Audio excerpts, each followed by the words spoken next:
Alrighty, whenever we're ready. Here's the first question. Hi, Ben. Nice to meet you. I'm Peter. Nice to meet you. So I go to high school right over at E.O. Smith, and a lot of my friends liberal. It's a pretty liberal atmosphere. They're kind of talking about like Germany being better in economic growth, being better with controlling inflation, things like that, and how we should emulate them, do something like the EU. I was just wondering what your thoughts on that are. I mean, the EU is failing, so that's economically illiterate. The fact is, the United States is by far the world's powerhouse economy. It will continue for the foreseeable future to be the world's powerhouse economy. It drives the entire economy of Europe, too. We paid their defense bills for something like 50 years, so that helps as well. Germany had to, I mean, they took austerity measures like 4 years ago. They had to cut back on their social programs. Angela Merkel got in hot water with her own party and with a lot of the voters specifically because of this. So the idea that Germany has a stronger economy than the United States, there's always somebody who's saying somebody else has a stronger economy than the United States. Like 5 years ago, people were saying China has a stronger economy. 20 years ago, people were saying Japan has a stronger economy. The answer is no, no, and no. The United States has far and away the strongest economy in the history of the world.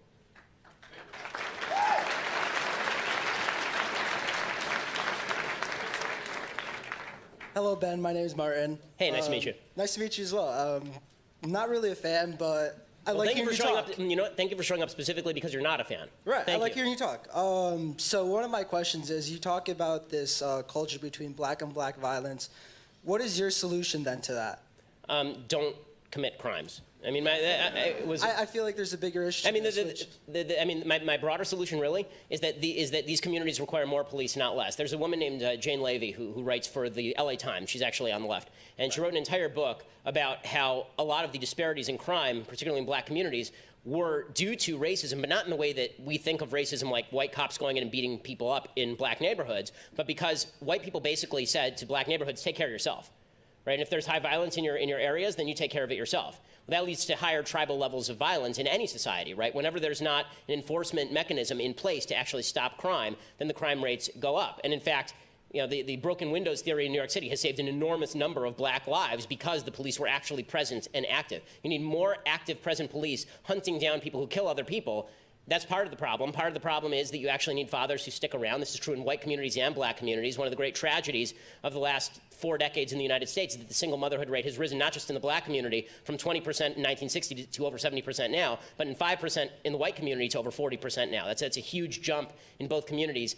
Young men particularly do need a male influence there to curb them. As a man who was once young, I can attest to this. So I think that that's another aspect. And obviously, once you actually lower the crime rate, then you're going to get more economic growth. This is what's happened in particular areas of New York, where once the police were actually able to go in and shut down crime in particular areas, then suddenly businesses could come back in. They weren't afraid of being robbed. And suddenly people were willing to live in those areas who weren't willing to live before. This is gentrification, and gentrification is a good thing.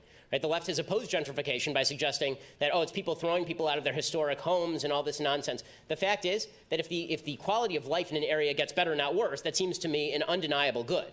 Right? So if the area gets better, that's gentrification. If the area stays crappy, it's ghettoization. I mean, there has to be some solution. You can't just claim that when things get better, that's racism, and when things get worse, that's racism also. Right, so the reason that New York City has gotten better is because of increased policing. So increased policing, a cultural focus on fathers staying in the home and mothers not bearing children out of wedlock, and an individual commitment not to commit crimes. So just following up real quick after that, so would you say the solution then is to improve education in that sense, teaching these people early on to stop doing these things? I mean, I honestly don't think that the quality of the educational system is heavily connected to crime. Just because I don't think that schools are the folks who teach people not to kill each other. I think that's usually your parents. So I think that the quality of schools is more a reflection of the poverty of neighborhoods than it is the cause of crime rates in neighborhoods. I think it's more of an effect than a cause, in other words. Okay. Thanks so much.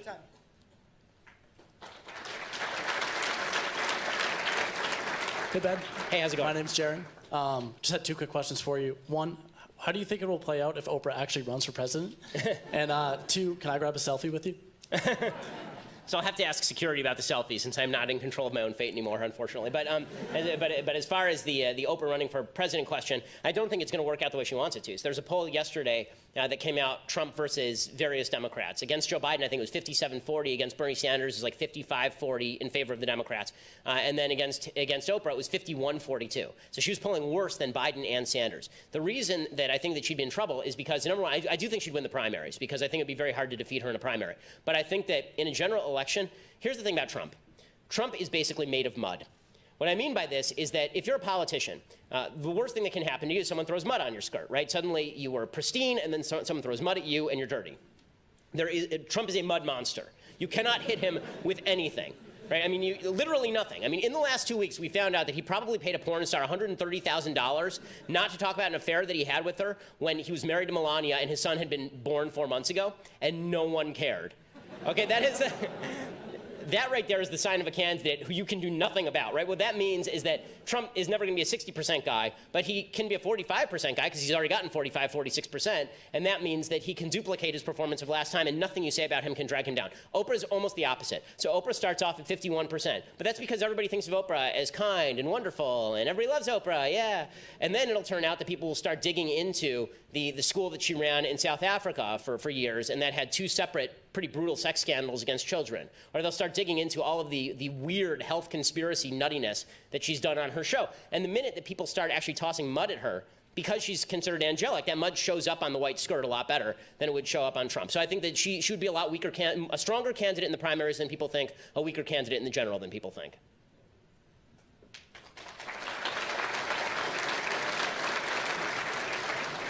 Good evening, Mr. Shapiro. It's a pleasure.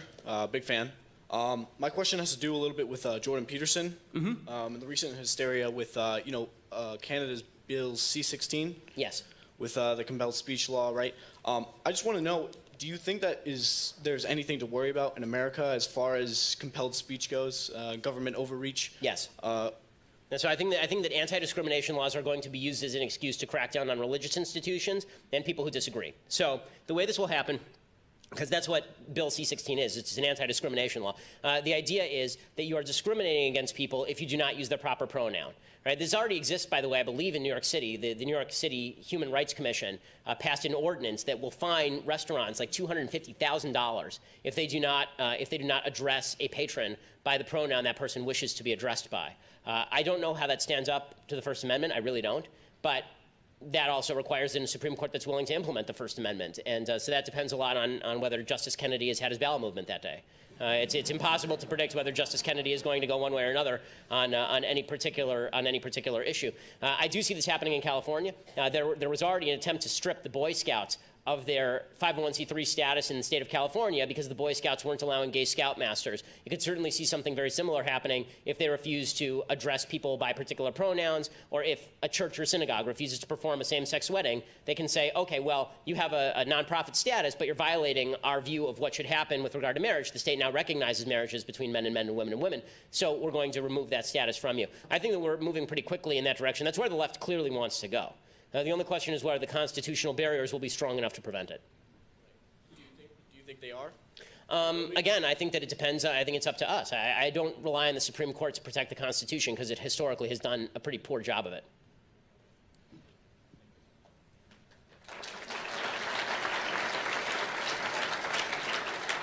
Thank you so much, Mr. Shapiro, for being here. It's truly amazing that you were able to come. My name is Justin, and I have one question for myself and one for my brother, who unfortunately couldn't be here. He asks, what actual actions that Trump has taken do you like and think are beneficial? So there are a bunch of them. So I've actually been asked to grade Trump on policy before, and I say is that on executive policy, I give him an A-. On legislative policy, I give him a C. It would have been a D except for the tax bill. And on rhetoric, I give him an F. Because, I mean, I like complete sentences. But when it comes to his policy, I mean, Justice Gorsuch is great. The cuts in regulation are great. Moving the embassy to Jerusalem is great. The tax bill is really good. The attempts to take land out of the hands of the federal government and open it up to development is a very good thing. Half of the land in the West is owned by the federal government and run by the federal government. The new religious freedom regulations that he's promulgating in HHS, all of these things are very good things. So I think that on policy, he has been quite good, at least as far as he can do it with a Congress that's so fractious. again, on rhetoric is I think where he's done the most damage. And I will say this, in evaluating Trump, I don't just evaluate him on policy. So I think a lot of conservatives want to say, his policy is good, so why aren't you happy? And the answer is, I'm happy with his policy. Right? But being the president is about more than policy. It's also about, can you help build the social fabric? Can you make America a place that is more unified, not less unified? Can you make the country a better place to live because people don't hate their neighbors? And on that score, I don't think that the president's done a very good job at all. I think on the score of the policies that I like, he's done great. And my question is, I don't want to say you're wrong in doing this, but why do you feel it's necessary to react so sharply to leftists and the views that they hold, and react so sharply to the views, to beliefs that they hold about opinions that are? Well, I mean, I think that it depends on the context. So when it comes to speaking with forceful language about the policies of the left in broad strokes, I think it's important to point out where I think not only they're wrong, but they're misguided. And in some cases, the views of the left I think are patently morally evil. Actually, when it comes to the idea that, for example, you have a right to my labor, I think that's an evil statement. So I feel very strongly about that. You can disagree with the feeling, you can disagree with my opinion, that's fine. When it comes to dealing with people who disagree with me, I'm actually, I think, pretty cordial, as you saw from the first question. So it depends on how people address me. If I'm addressed and people want to have a nice discussion, I've done this all my life. I love doing that, I prefer it. But if somebody is going to throw brickbats, then I'm going to respond in kind. So you get to choose you get to choose the weapon for the actual face-off.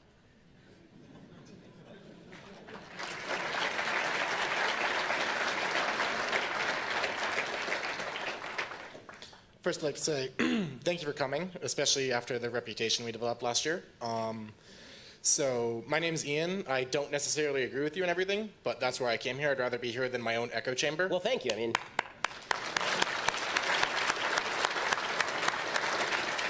so you said that you consider transgenderism a mental disorder, which is something that I don't know enough about to properly debate you on and criticize. So more broadly, that then brings me to ask, do you think that the United States should do more to develop proper infrastructure to take care of people generally who suffer from various mental illnesses, or are we doing a fine job at No, so the this? answer is yes. I think that the typical route of taking care of people who can't take care of themselves more broadly, and I don't believe, by the way, that every form of mental illness requires an entire system of infrastructure, right? I don't think that a transgender person is suffering the same type of mental disorder as somebody who has severe bipolar disorder, for example. And my grandfather, on my father's side, my dad's dad, suffered from either manic depression or actual schizophrenia and had to be institutionalized for a while. That's a different thing than transgenderism, for example. So the treatments are not the same for every mental disorder, of course. But the idea that people who can't take care of themselves need some sort of net is well established in sort of American public life. But I would suggest that the place that you start is the place that everyone starts when they need help. You start with the family. If the family can't help, then you go to the community.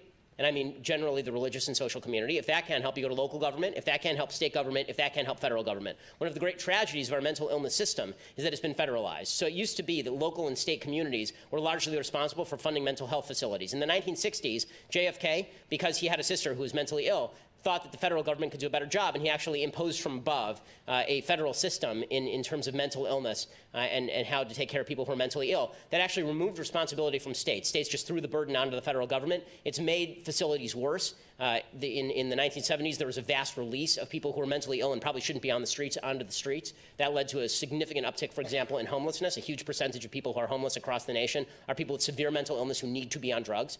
And are not being given their drugs and are being told that it's an aspect of freedom to live on the streets and live in misery. I don't think that that's right at all. So that's my short answer as to what we need to do with people who can't take care of themselves.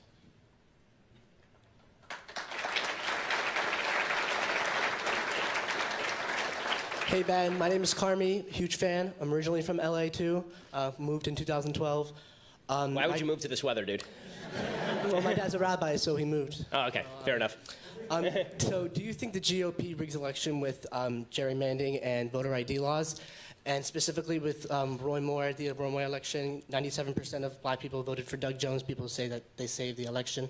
Well, I mean, so as far as voter ID, I do not think that voter ID is discriminatory. If I have to show an ID to buy an alcohol, it seems to me that I should have to show ID in order to vote. This does not seem like a huge burden on me. I mean, voting seems to me a significantly more important decision than what type of beer I get or whether I have to buy a crappy Zima. As far as gerrymandering, the truth is that gerrymandering, there are only two ways to do districting, right? Way one is that you have some sort of quasi-impartial board that actually draws the districts. The problem is these boards are rarely impartial, and historically those boards have been biased to one side or another, and so gerrymandering has been the way that we've done politics in the United States for 300 years at this point, or at least 250 years. So the idea that the idea that that is something out of bounds or crazy is sort of ridiculous, especially because the argument seems to be that once Republicans enter power, then they can gerrymander the district so Democrats never get elected again. Okay, literally 2 years ago, the Democrats had the presidency, and in 2009, right? I'm old enough to remember this. In 2009, the Democrats ran everything, and Republicans were never going to win again.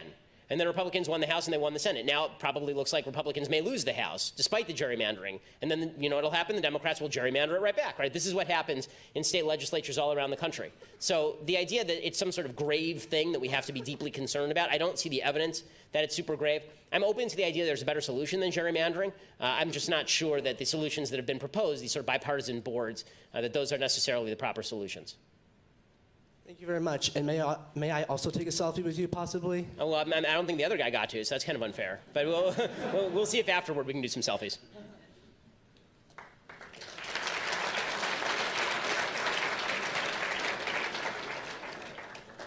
Hi, Ben. Thanks for coming.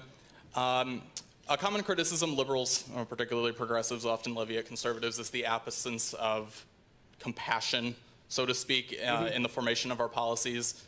Especially under Trump. So what is your position on if compassion over logic, perhaps, or empathy whatever is stupid. balance? So, I mean, not to put too fine a point on it, empathy is dumb. The reason I say this is not because I don't have empathy for people. It's because you should not make policy based on who you care most about. If I did, I would take all of your money and give it to my kids. I like them better than I like you. Right? The fact is that, I mean, there's an entire book on empathy that's specifically about why empathy in policy is a problem. Sympathy is fine. Right? Having sympathy for people is good. Having empathy for people is not great. The distinction being, if you have sympathy, you feel bad for someone. If you have empathy, you put yourself in the shoes of that person. But by doing so, you're now not in the shoes of everybody else. The best policy that can be made is the policy that is about the data and the number of people who are affected, because you can always find the person who's the most victimized and then make policy around that person, as opposed to trying to create policy that affects the most people in the most beneficial ways. So, I mean, it's great to be empathetic. I don't see empathy as much of a moral value as some other people do. I don't think feelings are in and of themselves moral values. I think behavior is moral much more than feelings. Maybe this is my Judaic background, but Judaism is much more an acts-based religion than a grace-based religion, meaning that in my religious viewpoint, I think that God cares much more about what you do than how you feel about it.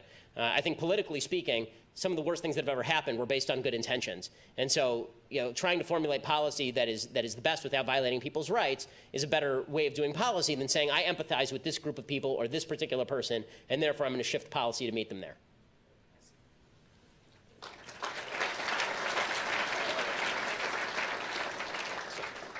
Good evening, Mr. Shapiro. My name is Josh. It's a pleasure to meet you. So political polarization in America is an increasing problem as the years go by. My questions kind of tie into each other. The first one is, what do you believe is the root cause of this problem? And the second is, how would you go about fixing that? Great question. So I'm excited about this because I'm writing an entire book on it right now. So, I think that the root cause of the political divisions in American society and Western civilization more broadly is that there is a telos-shaped hole in our heart that is now being filled with tribalism. So that's a very complicated way of saying that telos means purpose for those who are not philosophy students. In the Aristotelian and Platonic view, the way that you derive your value as a human being is by acting in accordance with nature's law, essentially. That if you look at the universe, what you see is that man is a creature of reason. If you act in accordance with that reason, then you are acting in accordance with your purpose. And there's a whole set of virtues that you have to cultivate in order to act best in accordance with your identity as a reasoned person. And Aristotle recommends these. Judeo-Christian values seem to mirror these pretty strongly, which is why for basically the entire medieval scholastic period, there was a great identity between Aristotelian thought and Judeo-Christian values. And that carried forward all the way through most of the Enlightenment, actually, despite some pushback to the contrary. The American founding was based on this essential idea that every right has a corresponding duty, that you have a purpose in the universe that is laid forth on a religious level by your religious community, by the Bible, and on a reasonable level by a universe that requires certain things of you under natural law, right? This is what the founders talked about when they talked about natural law. I think all of that's been lost. I think it's been systematically undermined by 200 years of philosophy that says that God does not exist, the Bible is a fraud, that you cannot get to ought from is. Right, the David Hume distinction that just because the universe is a certain way doesn't mean that's how you ought to be. And once you do that, and you say to everybody, make your own purpose, it turns out people are not good at making their own purpose. When people try to make their own purpose, they end up usually at hedonism or at self-interest or at the triumph of the will, or at the idea that if we shape together as a community, then we can create utopia together. And you've seen all of those things happen in the 20th century. I think now the most common area in which people are finding fulfillment is tribalism. Because our sense of community has broken down so much, because religious communities have declined, people don't see each other as neighbors or friends anymore. We look at the United States and we don't see a set of common principles that we all hold to. I mean, this is a perfect example tonight. We need probably dozens of security members just for me to talk. We don't have the same set of values anymore.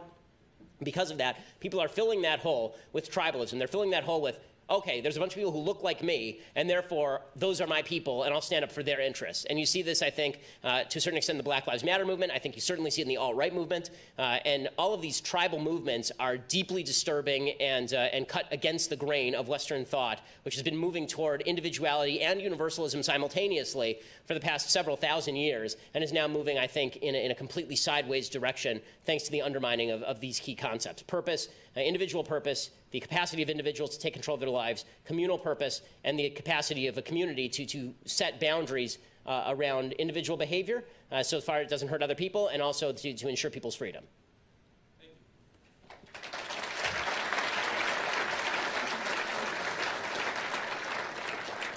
Now, just as a reminder, we want to have people who disagree with Ben. You guys can come skip the line. Yeah, just raise your hand.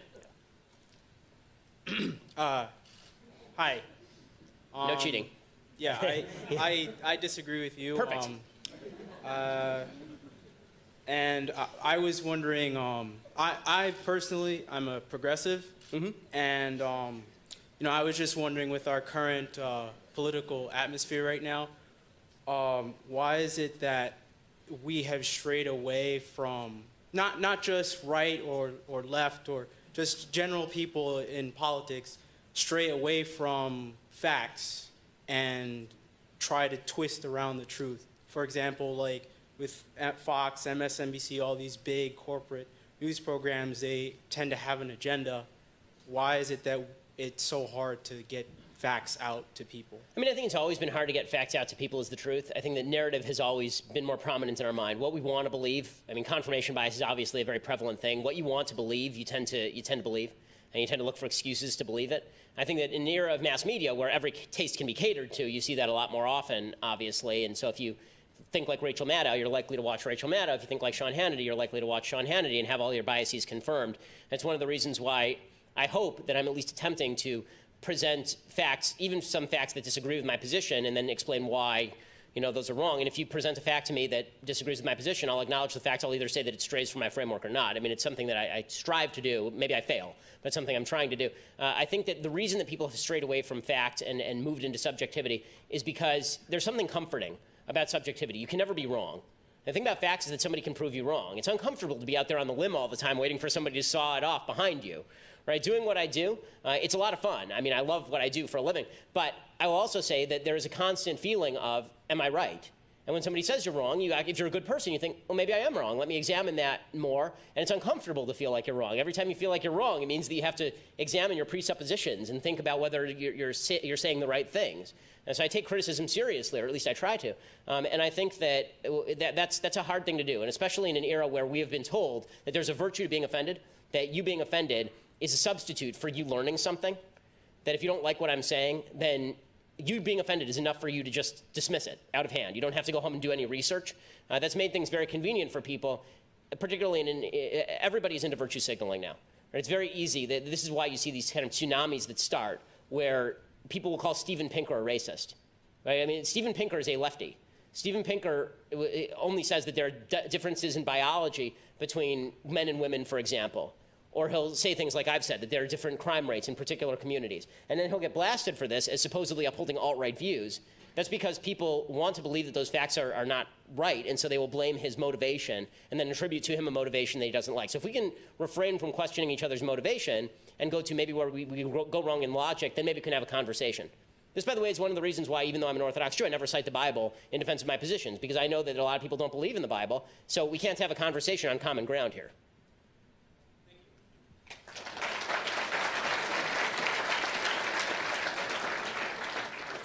Good evening, Ben. My name is Quinn. My question stems from attending Turning Point USA's Student Action Summit in West Palm Beach just a few weeks ago. Seeing you speak and seeing how attendees were excited about the United States moving the embassy to Jerusalem. While I do believe that the land rightfully belongs to the Jews, I do not think the moral obligation is sufficient reasoning to intervene in this conflict. As libertarians, non-interventionism is a key tenet of the philosophy. Why should we continue funding anything in the Middle East, even Israel, given our track record? And why is intervention on Judeo-Christian moral grounds permissible, although we have a separation of church and state? Okay, so it's not intervention on the basis of Judeo-Christian morality per se, meaning if it were just on the basis of Judeo-Christian morality, then we would not be giving aid to any of the other countries in the Middle East, for example. We give aid to Saudi Arabia, we give aid to Egypt, we give aid to Jordan, we give aid to the Palestinians, some $300 to $400 million a year. By the way, I'd be much happier if we just cut off all aid. I mean, I think there's a strong case to be made, the Rand Paul case, that you just don't give foreign aid, period. But if you do give foreign aid, then the idea is that it's supposed to be in our national interest. Then the question becomes, is it in our national interest to be involved in the Middle East? And this is a question I think that was decided relatively conclusively on September 11th. Right? I mean, the idea that we can sort of retreat from the world and that we can just intervene in sort of policing actions, as the Clinton administration did, came home on 9/11, and 3,000 Americans died because of that. So the idea that a powerful America in the world is unnecessary, that we can retract within our own borders and that there won't be some enemy that comes and fills the space. By the way, that does have impact on commerce. That does have impact on our economics. It does have impact on how people live. Now, my view is sort of the view of the Founding Fathers, which is that we ought not be entangled in permanent alliances. We should always be looking to what is in our interest. But one of the things that defines our interest is the fact that we are a good country, right? We are great because we are good, is the idea that if we were to be a completely amoral country, then we would not be worth standing for. Right? We should be, to the best of our ability, balancing moral obligations that we have as the leader of the world, in which capacity we've liberated Europe twice, and in which capacity we've liberated the people of the Soviet Union, and in which capacity we have liberated the people of South Korea. You know, all of those things are great goods. I think it's one of the reasons why the United States is the beacon of the world and why it's something worth defending, not just on power grounds. So, but on a realism level, if we don't make more allies, then we have more enemies. If we don't back our allies, then those allies are likely to suffer catastrophic defeat. If we don't side with the countries that side with us, then we are likely to see those countries side with somebody else, and that puts us in a negative international position with regard to issues that a lot of libertarians do care more about than defense, things like trade, economics, and even culture. Thank you.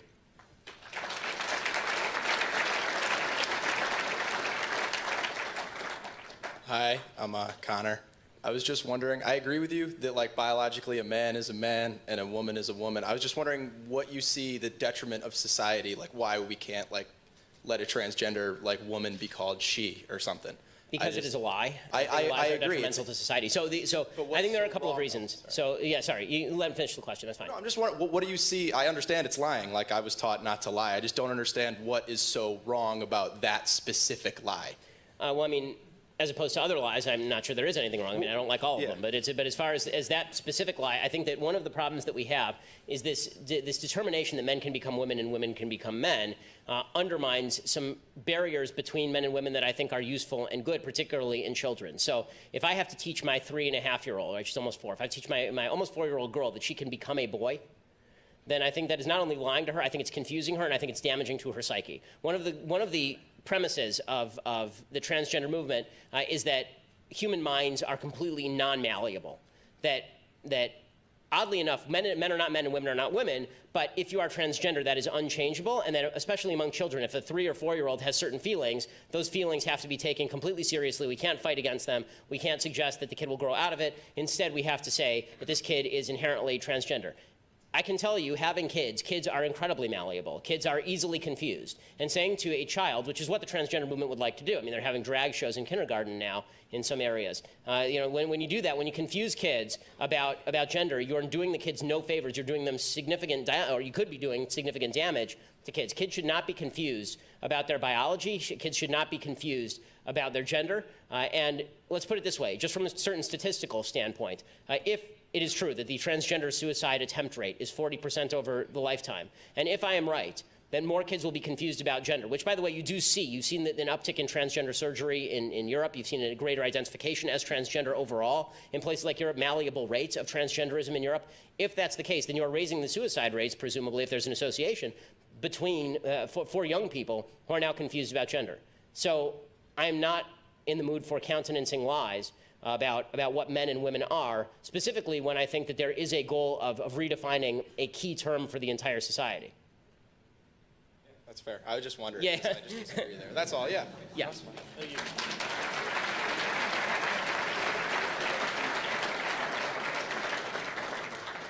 Hi, so my question is actually about your opinion on healthcare, because I know that you believe that privatization of healthcare is the most effective means to solve the problems that we have. Yet besides thought experiments, I really haven't seen any evidence for that. For me, when you look at the facts, you look at more socialized programs such as Canada, they spend 10% of their GDP on healthcare, and yet their life expectancy is in the low to mid 80s. You look at the UK, and they spend 8.8% of their GDP on it, and the life expectancy is also in the 80s. But then you look at the United States, we have a more privatized system. We spend 15.4% of our GDP on it, and yet our life expectancy is lower. So my question is, why do you, my question is basically, if you look at all that, what it tells me is socialization of healthcare covers more people, makes life expectancy longer, and it's just more effective all around. So do you have any evidence or examples where privatization has actually increased healthcare? Okay, so the truth is that we haven't actually seen a move from a socialized medicine system to a privatized system. So it'd be hard to find an example where moving from one of those examples to a privatized system works. And we haven't really seen even a system where we move from privatization to universal health care in the sense that the system has never been deregulated. I mean, my basic premise is that what we have now is almost the worst system. We have a mixed system, which has driven up costs because of subsidizations from Medicare and Medicaid, and has also driven up costs because of regulation, and then it's still privatized, so doctors are still charging a lot of money. The best example that I can use is a small-scale example because it doesn't exist in large scale. By the way, we can talk about problems in socialized medicine systems. We can talk about the fact that there is rationing of healthcare that does occur in places like Canada and Britain in a way it doesn't with regard to surgery, particularly in the United States. We can talk about cancer survival rates in the United States, which are better than cancer survival rates in socialized medicine countries. We can talk about the fact that it's not you really shouldn't statistically compare life expectancy between Canada and Britain and the United States because the populations are incredibly different. Just in terms of ethnic diversity, the ethnic diversity in the United States is very different from the ethnic diversity of Canada, right? Canada is nearly homogenous. The ethnic diversity in the United States is very different, and different ethnic groups do have different health problems. For example, heart disease is more prevalent in black men than it is in white men. That's just a fact. That has nothing to do with moral culpability or anything. That's a reality that is taught in medical school. It's the way they profile patients.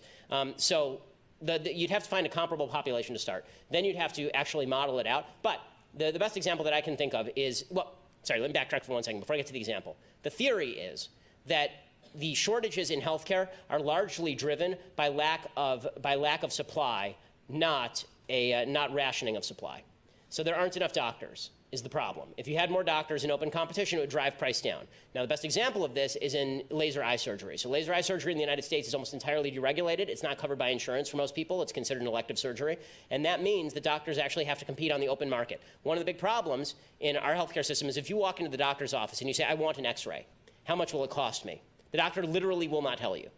The doctor literally can't tell you because they have to run it through the insurance company. They have to bargain with the insurance company. They may be covered by this insurance company, but that insurance company. In a socialized medicine system, they just say zero. Well, that leads to an increased demand because there is an elasticity of healthcare demand, and that leads, in essence, to shortages in healthcare supply. Overall, that means that people may live longer because people can access healthcare whenever they want, supposedly. But it also means that when it comes to elective surgeries or when it comes to surgeries that can be delayed, those are delayed very often, and that's something you see from the National Health Service. When it comes to completely privatized systems, if there were complete transparency in price, then you would see an actual supply-demand curve. This is what you see in laser eye surgery, which used to cost $20,000 an eye, $10,000 an eye, now costs like $2,000 an eye because every single doctor went into ophthalmology or optometry, all of them. Right, there are 4 different fields in medicine. My wife's a doctor, as everyone knows, I've said 1,000 times. So that means that virtually everyone in her class went into what they call the ROAD system, right? Radiology, ophthalmology, anesthesiology, dermatology, mainly because those are the least regulated areas of the healthcare system, where you have to deal less with insurance. So I think that there's almost two separate questions with regard to healthcare. How well are the systems in Britain and Canada working? And by the way, if I were going to pick a socialized healthcare system that I think works best, I'd pick Switzerland, actually, where there's an actual mandate. But I think that because it actually is more privatized and there is some competition in the marketplace. But if you're just talking about what could you do to make the American healthcare system better, we're basically at the worst available points. If privatization is here and nationalization is here, we are here. Right? We're just at the low point of the curve. So I think if you move in either direction, it will get better, probably, in certain ways worse. I'm also very much afraid of a government that comes in and is going to have to mandate how doctors care for patients. Because one of the problems that nationalized systems have had is people opting out of that, doctors opting out of caring for patients in this way. They've had to import doctors, for example, in places like Britain. There's a shortage of doctors in places like Israel, because who wants to go through 1,000 years of medical school to make 60 grand a year? Thank you very much.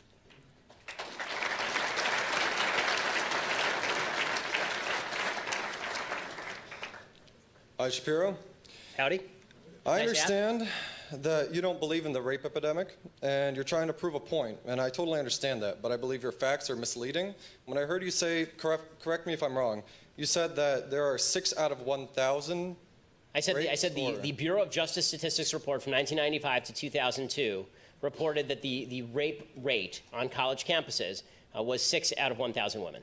Okay, and from those statistics, which I've seen them before, they're from reported actual crimes, right?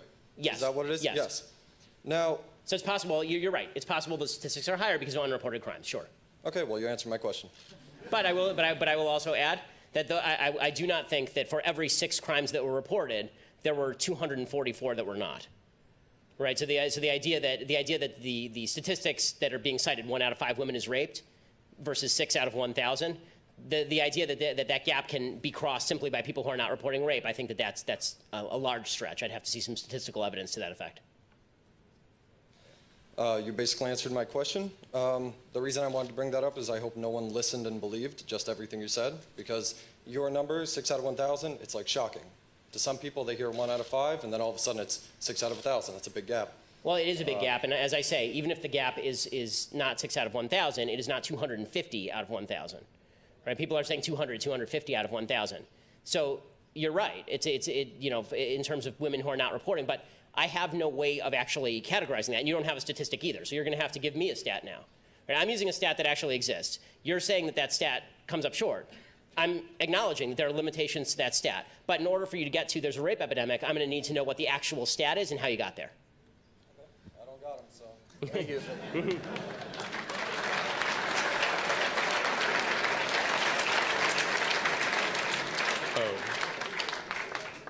Oh, hello, Ben.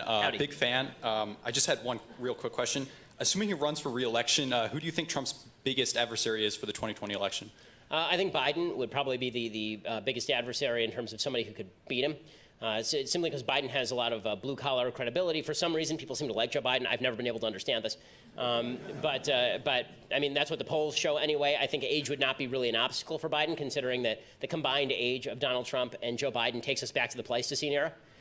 So I think that Biden would probably be their best bet. I think they're going to make a very stupid mistake and nominate the most progressive person they can find. They'll nominate somebody like Kamala Harris or Cory Booker, because Cory Booker shouts and cries and largely makes a fool of himself in the Senate. But if they were smart, they would nominate Biden.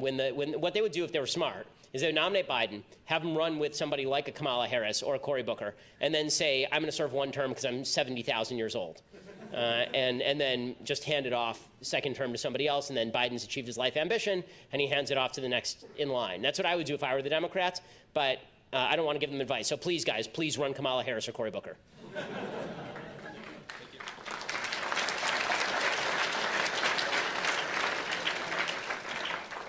How's it going, Ben? Pretty well. Like a true liberal. Everybody's alive. We're having a good event. No one's been killed. It's great. So, I don't know. I've assumed your answer to this question, so I assume you're going to oppose me. However, what should be done, if anything, about the lack of proportionality of responsiveness to the middle and lower class by Congress, whereas the working class makes up a large majority of the country but makes up less than 2% of Congress? Misrepresentation leads to the lack of responsiveness towards the majority group, regardless of where polarized politics stand. And I believe that your answer would have been well, just vote or run. But I think there are issues that surround this in terms of favoring lobbyists and issues such as So I'm not of the opinion that the class from which you spring determines the quality of your actual candidacy. First of all, the idea that everybody in Congress is rich is not true. There are plenty of people who are in Congress who don't earn a ton of money, and they vary across the spectrum, right? Bernie Sanders is not rich. Dave Bratt is not rich. They are completely polar opposites on politics. Dave Bratt was making like $100 grand a year as a professor in Virginia, and Bernie Sanders was making whatever you make as a legislator from a commune for the last 3 decades. So the idea that everybody has to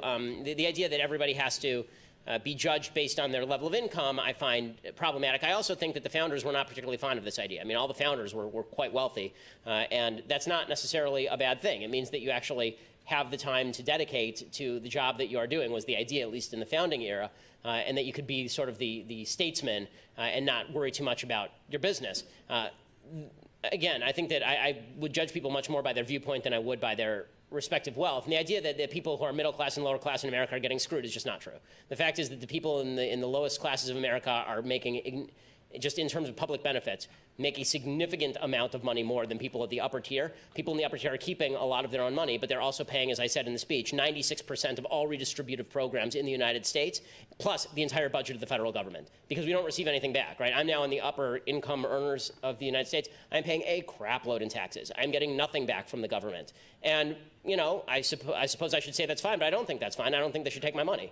I don't think they should take my money in the same way I don't think they should have took my money when I was making a lot less money. So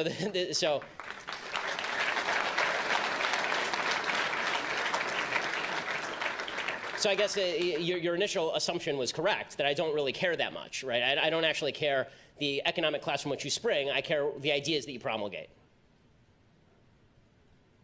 Thank you.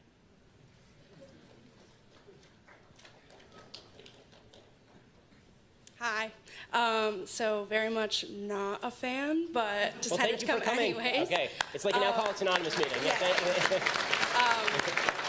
So I actually have 2 questions. All right. The first one is, how do you account for like statistical manipulation when you present your facts that you presented in the beginning? So more specifically, when you were talking about percentages of blacks in X, Y, and Z, and when you were talking about the differences in wages today versus 20 to 50 years ago, how do you account for A, the difference in population among blacks versus whites or other races, and B, how do you account for the increasing gap between the middle class and the upper class? Okay, so, sorry, 2 things. There are 2 questions there. On any given statistic, I would bet we'd have a more productive conversation if I could actually give you the source. You could look up the source, and then you could ask specific questions about how those numbers were arrived at, because I'm giving you the bottom line, but I'm happy to give you the footnotes.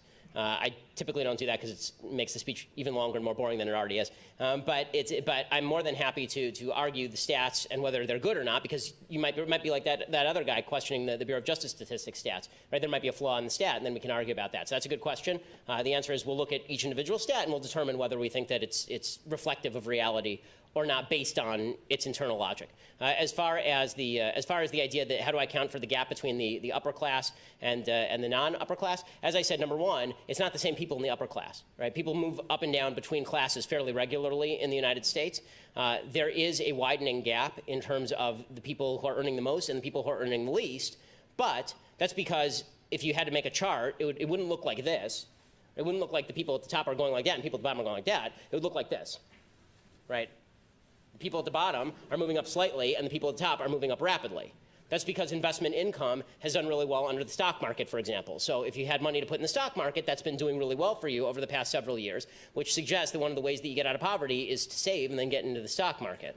Right? The point here is that when people focus on income inequality, I think that this is actually a rather large moral mistake. I think that focusing on poverty is a good thing to do. I think focusing on income inequality is not a good thing to do because there's no correlation between income inequality and relative rates of poverty. Right? There's tremendous income inequality in a lot of places on planet Earth. In fact, in all places on planet Earth. If you go to Sudan, there's going to be a rich warlord there, and then there are going to be a bunch of people living on $6 a year. Okay, that's a terrible place to live. Income inequality in the United States is also quite high, right? There are people who are Bill Gates and Jeff Bezos, and then there's the local checker at your grocery store. But if the local checker at your grocery store is getting richer, then it seems to me they have nothing particularly to complain about in how the economy is operating. They don't have a right to Jeff Bezos' money. They don't have a right to Bill Gates' money any more than Bill Gates or Jeff Bezos has a right to their money. So the question shouldn't be relative rates of increase. The question should be, is your income increasing? Is your life getting better? Can you buy more cool stuff? And one of the problems I have with just measuring income by the pure dollar amount is that it doesn't actually measure what you can buy with those dollars. Right? The fact is that you can buy things today that you couldn't buy even 5 years ago, certainly not 10 or 20 years ago. Life is completely transformed. A poor person in the United States today is living better than a rich person was living in the United States in 1920. Right? Everybody has air conditioning, everybody has a microwave, everybody has a car, everybody has a TV or two. Right? All of these things did not exist. That's because the market has created new products for which there is demand. That does not mean that poverty has been completely solved, because I think it's going to be almost impossible to completely solve poverty. But it does mean that if you're complaining because people at the upper end are getting richer rather than because you're getting poorer, then you should look to whether you are operating on the basis of jealousy or whether you're operating on the basis of something that actually should matter. Okay. The second point was just like, as a woman and somebody going into the healthcare field, I personally don't, it's on your opinion on abortion. I personally don't think that, like, I could have an abortion just because morally I feel like for myself it wouldn't be the right choice. But how do you defend your opinion as a white, well-off, religious man? How do you defend your, telling a woman what she can do with her body? Because evil things are still evil, even if I'm a white, well-off religious man. And good things are still good, even if I'm a white, well-off religious man.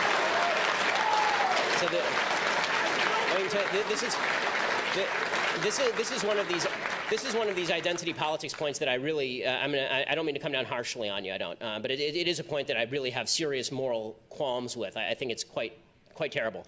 The reason being that the people who were fighting against enslavement of black people were a bunch of well-off white men for the most part. Right? And those people were saying, this is a moral sin. This is a moral blot. They weren't living in the South. They didn't own plantations. They didn't live the lives of the plantation owners. They said, this is evil, and we are here to stop it. Right? When you see something that you think is morally wrong happening, especially when you're talking about the taking of a human life, like, listen, I think that you shouldn't go around randomly killing homeless people. I just have this view. I'm not a homeless person.